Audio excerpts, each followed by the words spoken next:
Nakalaag na punta sa mabug ng dapit karong adlaw. Hi everyone, this is Christine at your service. Human akong panlalog ana day sa dihang nag-andam na ko sa ako ang pamahawan. Kaya medyo naumay naman ko sa mga itlog-itlog day. Era na punta diri sa sinugbang talong. Dali naman kini siya na to i-prepare day. Kaya ato naman sa isugbay, butangan nato ni siya kasin suka. Dayon butangan nato sili nga halang. Ay sus, dili pod pa ohi ang sobra natong lechon day. Ato na pa na siya din ng i-fried. Kaya aron lahi na po ng lami din na sa paksil. Maayo naman gud ikaw ng baboy ka ng liwas na kay sa pista gyud. Makaumay mangudang baho labi na kung kita ang nagpista. Maunang for the keeps ang uban kay aron sa sunod nga mga adlaw natin dumdumdumon. Unya parisan sa atong kinilaw nga talong day ay parting lami Din ha pa day ko'y sobra anak day nga mga saging nga kuan hilaw nga akong linungag aw di na to na usikan. Sukad nga nagsige na kog kaog sa libon unday dili na ko kabuhion ana mga saging. Maunang bisag pagkagabi pa na siya na kog giluto day di gina siya maunsa bisag ugma pa na ko na siya kanon. Og sa dihang nahuman akong kaon kay manghugas na unta ko. Pastila nakakita makog tubod diri sa akong hulugasan day. Ay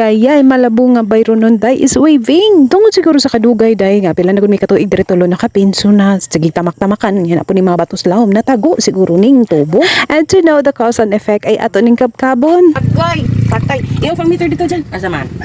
Ug pagkahuman sa mga problema sa balay day ay nidelikit na punta pabugnaw adto sa malayong dapit. Tungod kay nakay problema ditong dapita day ako gina siyang balik-balikan sige. Mao day ni ang dalan day going to Oslob. Saying of Oslob daghan kay na sila mga tourist spot dito day pero nalang gini sila mga part diri sa dalan nga arang karagas nga kayo. Ug wa madugay day naabot namin sa Gaisano Grand Oslob. Unya kay ginakahuna-huna man akong tawo unsa kay nabutan siyang hunahuna gapa massage man Namoy poy manggo kuno ni iyang kalawasan day na usman na sobrahan man siguro ni.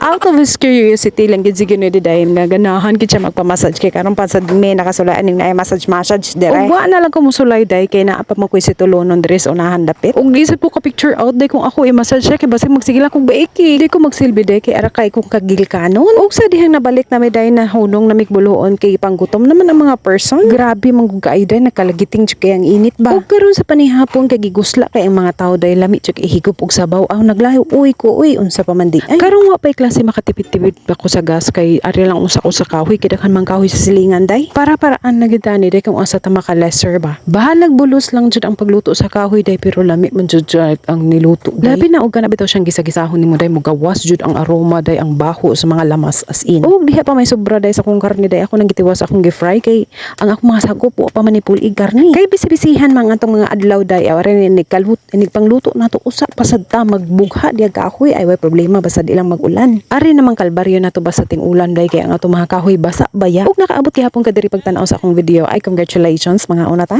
Dili na bugas akong ihatag nimo day kundi pagkaon na. But anyway, salamat baya sa mga kadunayon suporta. Don't forget to follow, like and share. Bye.